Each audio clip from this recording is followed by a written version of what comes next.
Olá, realistas, tudo bem? Vamos falar aqui das consequências de se relacionar com um narcisista, tá? É um paliativo. Vamos falar aqui mais ou menos algumas coisas para esse vídeo não ficar grande, não ficar cansativo. Eu anotei aqui, doenças psicossomáticas. Quero aqui alertar vocês por quê, explicar essa relação. Eu gosto de dar essa relação, porque ela fica clara, ela fica nítida, ela fica curta e objetiva, essa explanação, e eu vou explicar para vocês como se dá basicamente essas doenças psicossomáticas. Podemos dizer que quando a gente era embrião dentro da nossa mãe, a mesma camada que envolvia a extensão, a formação da nossa pele, do nosso corpo inteiro, é a mesma que fazia parte da formação do sistema nervoso, quando a gente era molinho, quando a gente estava em formação, quando a gente estava dentro da nossa mãe. Então, tudo tende a nascer na psique, sem exceção. Todo tipo de doença, sendo ela câncer, sendo ela depressão, sendo ela fibromialgia, não tem exceção. Tanto é que se a indústria farmacêutica parar para dizer, gente, sobre essas doenças que nascem na psique, eles não vendem nada, tá? E aí a gente vai ter a indústria farmacêutica prejudicada, médicos que recebem sobre isso também prejudicados. Então, por isso que as pessoas não defendem essa linha de forma tão explanada, tão forma aberta para a sociedade. Então, é assim basicamente que nasce a doença psicossomática, porque se eu tenho a relação, a mesma camada que envolve a extensão da minha pele, que fez a minha pele, e o sistema nervoso central, tudo aquilo que nasce na minha psique tende a somatizar, tende a resultar no meu corpo, né? Então, um exemplo muito claro disso é que a medicina não tem cura para fibromialgia, não tem remédio, na verdade, para fibromialgia. Isso pode ser um grande indício de que isso seja verdade, e é com essa verdade que a gente trabalha, quando o terapeuta vai na causa do problema. Mas a gente vai chegar lá, para a gente poder explanar aqui por que das consequências, uma delas psicossomática, em se relacionar com o narcisista. Então, quando a gente se aborrece demais, dá estímulo demais no sentido de dopamina, adrenalina, cortisol em excesso, que é o hormônio do estresse na nossa mente, o nosso corpo tende a somatizar. A fibromialgia nada mais é o resultado disso. Não tem tratamento no que tange a remédio para fibromialgia, que é a dor incessante, persistente no corpo inteiro da pessoa, né? Porque está ali, algo angustiante, algo que precisa ser trabalhado. Então, estar com o narcisista desmembra, desenvolve doença psicossomática, porque é tanto estresse, é tão bombardeamento de estresse, de cortisol, de dopamina, é aquela distensão louca de hormônio, sabe? Aquele desprendimento louco de hormônio sem equilíbrio algum, isso vai mexendo de forma bioquímica na mente das pessoas e, consequentemente, no corpo das vítimas. Dopamina, vamos falar um pouquinho da dopamina. À medida que vai te invalidando, vai te injustiçando, vai mexendo com você, vai te despertando ódio, raiva, a pessoa vai te jogando muito estresse, muito cortisol, que é o hormônio do estresse, em cima de você. Você tende a adoecer, você tende a dar um boom. Aí vem a pessoa te dar uma dose de felicidade, que é o love bomb, um exemplo, né? Que é um bombardeamento de amor. Te dá também aquelas circunstâncias também de te levar pra piscina, te levar pra shopping, te levar pra fazer compra, te levar pra isso, te levar pra aquilo. E você começa, né, a achar que você tá ali naquela necessidade toda, e a pessoa corresponde àquela necessidade naquele momento. Isso também te dá um boom de dopamina, te vicia, porque vai criando em você novas redes neurais ou circuitos neurais que nós chamamos. Porque ao mesmo tempo que desperta aquele estresse todo, aquele boom todo de felicidade, estresse, felicidade, mas aí onde que entra essa dopamina, essa loucura toda, né? Que desperta ali a doença psicossomática, que o nosso cérebro tem um mecanismo de defesa. À medida que a gente vai se estressando muito com o narcisista, a gente vai criando inibições, né? O nosso cérebro, por si só, tem essa defesa que, para se proteger, ele vai se inibindo, ele vai fazendo, né, processos químicos, vamos dizer assim, para poder tirar, né, esse estresse ali comprimido no cérebro, né, e até mesmo no tônus muscular, que tem essa ligação também. E à medida com que você vai ganhando mais estímulos estressantes, ou você vai se viciando no narcisista, você vai criando redes neurais mais robustas, maiores, porque à medida que você vai se estressando, o seu sistema nervoso vai se policiando cada vez mais e essa inibição vai ficando maior. Então, o deslocamento de dopamina, de oxitocina, ocitocina, todas essas bioquímicas que acontecem dentro do cérebro é sempre em demasia, é sempre em boom, é sempre, sabe, um deslocamento muito grande de todo tipo de hormônio dentro de uma pessoa. Então tende sim a adoecer, tende sim a desenvolver doenças psicossomáticas nas vítimas. Tá certo? E por que eu falei aqui da terapia? É muito interessante a gente só adentrar aqui que quando a gente faz um tratamento, tem três pilares, né? Ou seja, a terapia, a psiquiatria e a sua expansão de consciência, vamos dizer assim. A expansão de consciência é o que você faz com a informação que o psiquiatra te deu e o terapeuta te deu. No sentido de não estar a solução na gente, mas a solução está em você, enquanto paciente. A gente só vira a chave, né? A gente só conversa, a gente só coloca em ordem coisas que você mesmo traz de informação pra gente. Então, o processo terapêutico é isso, a entrevista terapêutica é basicamente isso, é fazer o paciente falar e à medida que vai falando, ele mesmo vai se ouvindo. E a gente vai apontando ali os pontos falhos, as falas que foram ditas inconscientemente, sem o paciente se dar conta de que falou. Fazer ele se auto-perceber nesse processo terapêutico, fazer ele ouvir aquilo que ele falou, fazer ele se ouvir, se permitir. Então, veja que eu falei das causas, no sentido de para se curar todas essas doenças psicossomáticas, de tudo isso que nós falamos aqui, é um tripé. E o psiquiatra, por quê? O psiquiatra ele só cuida mesmo em si de sintomas. Por quê, Michele? Porque é um médico com especialidade em psiquiatria. Então, o médico cuida de quê? De sintomas. Exemplo, dor de barriga, dor de cabeça, estresse, angústia, no sentido de amenizar, baixar o seu nível de estresse, seu nível de ansiedade. Então, se dá um remedinho para poder, um exemplo, tá, gente? A grosso modo, só para vocês entenderem. Então, o psiquiatra dá um remédio para baixar o seu sintoma, para você meio que equilibrar aquela ansiedade, é um exemplo. A ansiedade, equilibrar ali, né? Aquele estado de angústia, né? Que a ansiedade, a agitação pode gerar dentro de você. Então, a ansiedade ou estresse, desculpa. Feito isso, baixou o nível de sintomas, né? Porque o médico, ele é objetivo, ele trata ali na doença, né? A doença tá ali, ele vai lá e trata, ele baixa, né? Aquele nível de estresse, aquele nível de cortisol, que seja. E quando esse sintoma baixa, ou seja, esse estresse, essa angústia que seja, né? Ou essa dor de barriga, um exemplo, só para você transportar aqui no que tange a mente, né? De hormônio, de estresse, essas coisas. Quando você baixa o sintoma, o que sobra quando você baixa o sintoma? Sobra você em frente do espelho. É como se fosse Michele com Michele.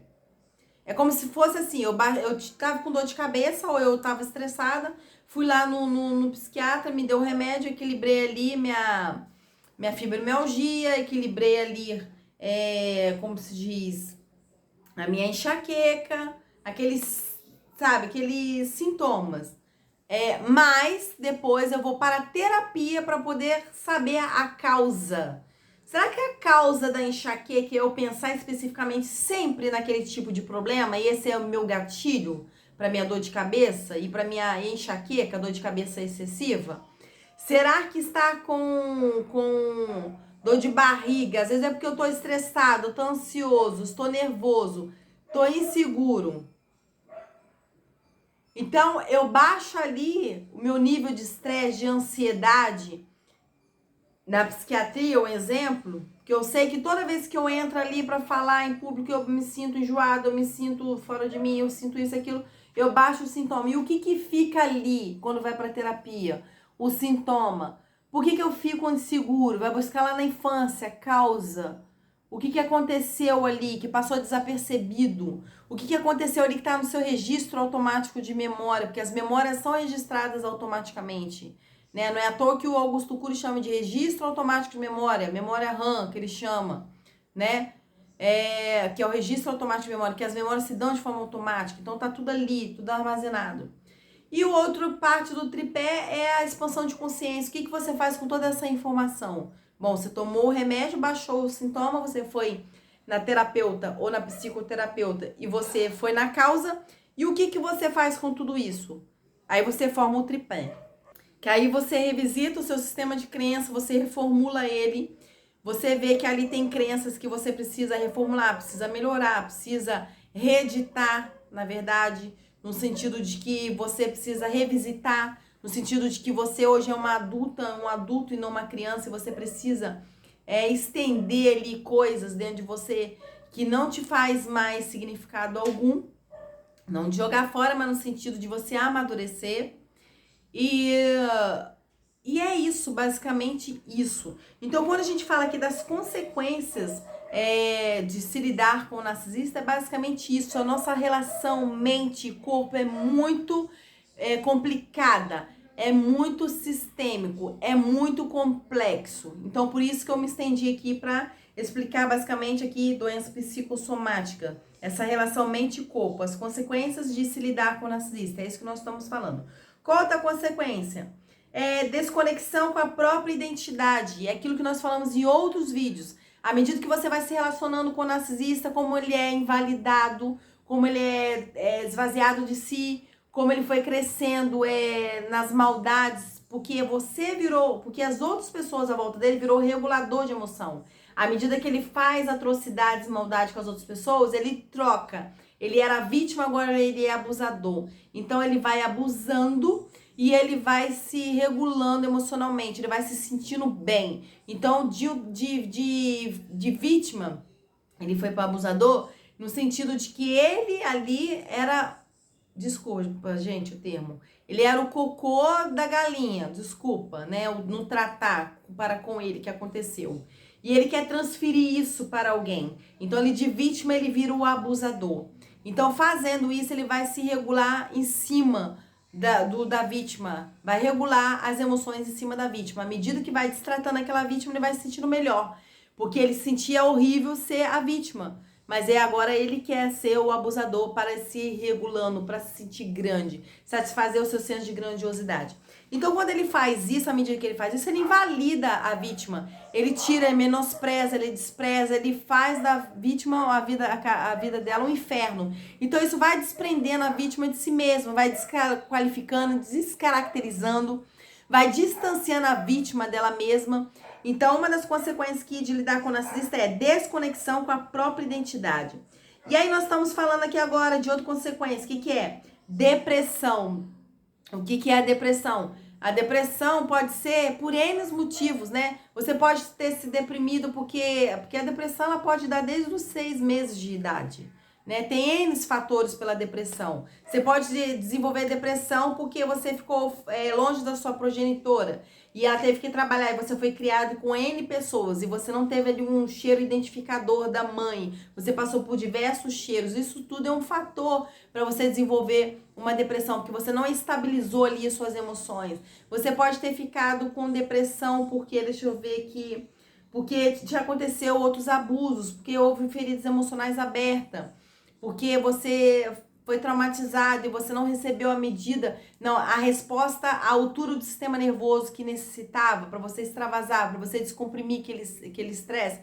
Então são N razões, mas a gente está aqui se prendendo que as consequências de se lidar com o narcisista é que se você tem ou você desenvolve uma depressão com o narcisista, em relação aos pensamentos, é aquilo que ele incute, aquilo que ele desperta, aquilo que ele alimenta dentro da vítima. Fazer a vítima pensar que é menor, fazer que a vítima pensar que realmente ela merece aquele tratamento de desvalia, de desprezo. Então isso vai mexendo na estrutura do pensamento, do funcionamento do cérebro e de como se funciona uma pessoa devido às manipulações do narcisista. Isso mexe na forma de pensar. Se isso mexe na forma de pensar, isso mexe na forma de sentir. Então, se dá na ordem pensar e sentir. E, Michelle, a gente tem a capacidade de mudar os pensamentos? Sim, é a gente que filtra o pensamento. É a gente que tem que ter a capacidade de ordenar, articular, orientar os pensamentos através da nossa linguagem. Mas se a gente não tem noção disso, a gente deixa qualquer pessoa perpassar a nossa vida e fazer adendos, fazer menções, adicionar coisas à nossa vida, e a gente às vezes vai acreditando naquelas falsas verdades, porque a gente tem um sistema de crença, às vezes religioso, que nos impede de às vezes olhar para aquela pessoa como a gente deveria olhar, porque a gente tem que amar os outros, né? Como a nós mesmos, como a Bíblia diz, sim, mas a Bíblia também fala pra gente ser sensato como a serpente, né? E manso como a pomba, ou seja, o equilíbrio. Então você tem que olhar para aquela pessoa e entender que aquela pessoa quer te fazer um mal, sabe? É ter o equilíbrio nas coisas. No sentido de que se a pessoa tá falando alguma coisa distorcida ou é fora dos seus princípios, a pessoa tá tentando te incutir alguma coisa, te manipular, te induzir, te instigar, e a pessoa tem que se entender nesse processo. Então, até o próprio questionamento também religioso também impede da pessoa evoluir nesse sentido de enxergar as maldades advindas do outro. E aí, a pessoa que não tem esse tipo de discernimento, o que acontece? A outra pessoa que tá mal intencionada, que aqui no caso é o narcisista em discussão, ele vai mexer com a cabeça da pessoa, vai mexer com a estrutura do pensamento dessa pessoa. Porque a própria maneira de invalidar, de dizer mal o tempo todo, de desprezar uma vítima, você reformula na pessoa a forma de pensar, porque você está alimentando de forma negativa naquela pessoa. Ainda mais que o narcisista, ele isola as suas vítimas. Uma vez isolado, não tem quem fale ali o que de fato está acontecendo com aquela vítima, alertar. E é isso o primeiro passo também que ele faz, é isolar as suas vítimas, e consequência disso é ou desabrochar ali, nascer ali uma possível depressão, ou reinstalar novamente, reativar uma depressão, né, crônica que vai e volta. Outra consequência também, coloquei aqui, síndrome do pânico, né, devido a estresse, ansiedade excessiva, por tantas coisas que o narcisista ele implanta de forma silenciosa na vítima, o medo também, né, que a pessoa fica retraída, a pessoa só de saber que é aquele horário que aquela narcisista tá para chegar em casa, a pessoa já se contrai de forma muscular, o tônus muscular da pessoa fica retraído, há muito estresse, há muita coisa obstruída dentro da pessoa, tá? Ansiedade, coloquei que é dúvida da própria realidade, também é uma consequência também daqueles que lidam com o narcisista, porque cria na vítima uma dissonância cognitiva, no que tange a pessoa até se dá o benefício da dúvida de pensar, será que sou eu um narcisista? Porque a hora que aquela pessoa faz uma coisa tão boa, mas às vezes ele tá tão sem noção, sabe? Faz tão mal também.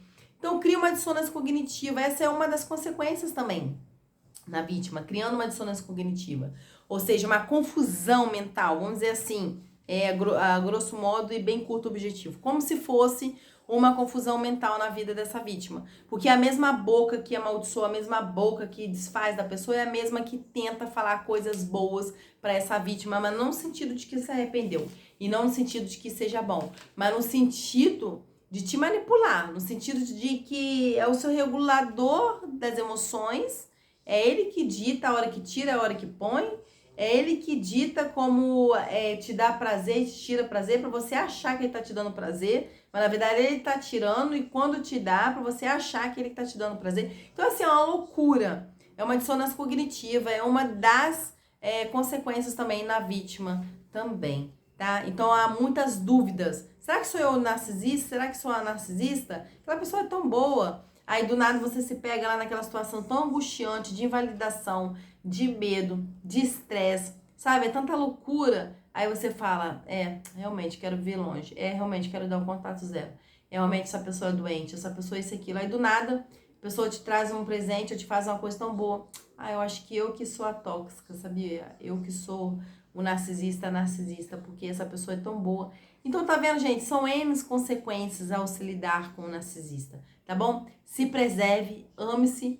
Gente, reconheça que você é um codependente emocional, assim como eu falo aqui em todos os vídeos. Michelle, você é terapeuta, você pode dizer isso? Falo no alto e bom som. Eu sou codependente emocional mesmo sendo terapeuta. E ser codependente emocional também é um modo de ser, uma personalidade também. Você foi criada dessa forma. Você, ao lidar com outros narcisistas ao longo da sua vida, você foi invalidado. Você foi esvaziado de si. Você teve ali o mecanismo implantado em você que você tinha que se desprender, tinha que tirar de você para dar para o outro, para que você seja amado, validado. Então veja que é um modo de ser. Então veja que você vai criando bordas, criando os limites. Adoro falar sobre isso, né? Você vai se modificando, você vai se reeducando e você vai entendendo a dinâmica de fato como deve ser as coisas, de uma forma tão saudável que você nunca tinha visto. Então você vai se permitindo, à medida que você vai vendo vídeos como esses, lendo coisas como essas, você vai se conscientizando aos poucos que você está no lugar errado, você está lidando com as pessoas erradas, você tem a necessidade de fazer uma limpeza nos seus contatos, bloquear pessoas, dando contato zero. A necessidade de você praticar a pedra cinza. Se você tem algum liame, alguma ligação ali com aquele narcisista, aquela narcisista, ou seja, filhos, ou se é pai, ou se é mãe, o narcisista. Então você tem N tratar, você tem N possibilidades para sair disso, tá? Mas eu quero trazer aqui de forma tão consciente e clara que eu digo alto e bom som. Não é da noite para o dia que se sai dessa relação. Se sai ressignificando, se sai recocriando, se sai reeducando, se sai criando bordes limites, se sai entendendo que você é merecedora de qualquer coisa melhor que seja.